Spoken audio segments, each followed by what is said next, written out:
That's Betty Hutton with Fred MacMurray in a feature called "And the Angels Sing." Fred MacMurray, I think everybody knows who he is, but tell us something about him. They ought to by now. Well, he's a very shy man. Is he really? Yes. I lived near him in Brentwood before I made that picture, and his wife was very, very ill and died. His first wife? Yes, very early. They had 2 children, and she died. It was very tragic. He was very quiet and reticent to speak, but a wonderful, wonderful person to work with. But he kind of didn't say much. He was sad. At the time I worked with him, he was quite sad.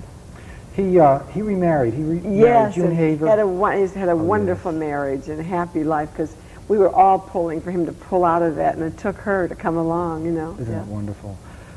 Betty, there were 2 other stars in that movie. Dorothy Lamour, if you want. Dorothy Lamour, oh, she was a wonderful person. She is. She is. Yes. We're speaking in the past tense of everybody here. Pretty soon that she was a nice kid. Diana Lynn, who died, that's what I was thinking about, And who else? I don't remember who else was in that picture. I can't recall who else was in that. No. There's a... Who's that? There you are again. Oh, with, that's the director. That's George Marshall. The director, George Marshall? I think it is, yeah. I'm not sure. It almost looks like Walter Brennan, but I know it isn't. No, it's not Walter. I think it's George Marshall directing us, This, of course, was one of your early movies. Right. This is before I was a star. That picture and the one with I was just being featured then. What picture made you a star in your mind? Incendiary Blonde, I think. That was the Texas Guinan story. Right. Isn't that the picture you sang, It Had to Be You? Right, It Had to Be Betty, You. how many times did I listen to that record? Yeah, it was good. I liked that. Yeah. Beautiful. And then I did The Perils of Pauline. Yes. And those 2 story. really made me a star. You were becoming known as the queen of the biography movies. Right, doing everybody's life story. Yes. I think Hollywood had some other stories planned for you.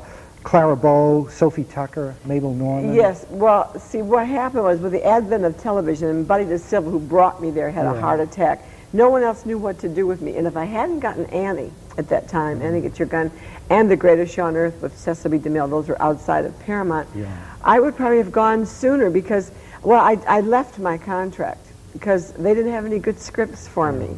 The ones you're speaking of, Buddy had in work, but no one knew what to do with them but himself. Yes. And that was the tragedy, I think, of my picture career. He was the only one who knew what to do with me because I had kind of a unique talent that had to be, handled just right. Betty, there's no question that Cecil B. DeMille was a perfectionist, and no one knows that better than you do. He was the perfectionist. When I got that picture, everybody on the lot said, wow, when those 2 meet head on, it's going to be murder. Because I was supposed to be very, very temperamental, but what I really was a perfectionist.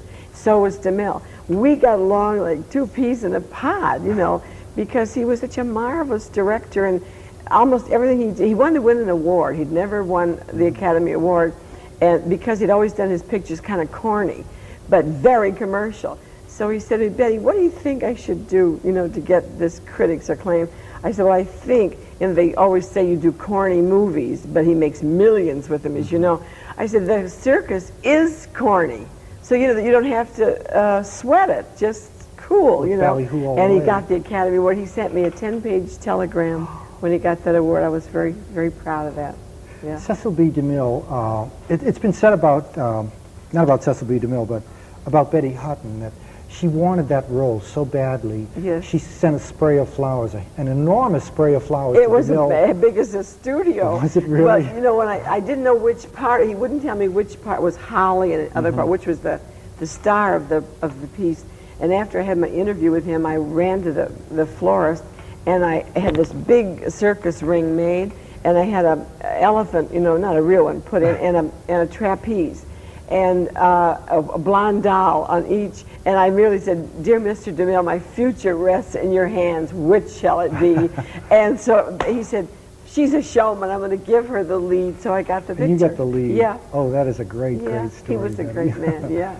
Do you have any plans to go back into movies? Well, anyone who says that they don't really love it and want it back are crazy. But when you get to be my age, you can't have that piece of cake any longer. I enjoyed it. I'm grateful to my audiences for everything that happened to me. And now I have found God, and I'm very, very happy right here in New England. But I might be doing commercials or on shows like this, and I'm doing speaking things, trying to help people that maybe have my kind of or did have rather, and I'm speaking around the country, and I'm having a very good time. That's beautiful.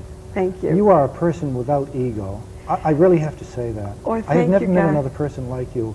Your energies are to help people. Well, I just can't say enough, Betty.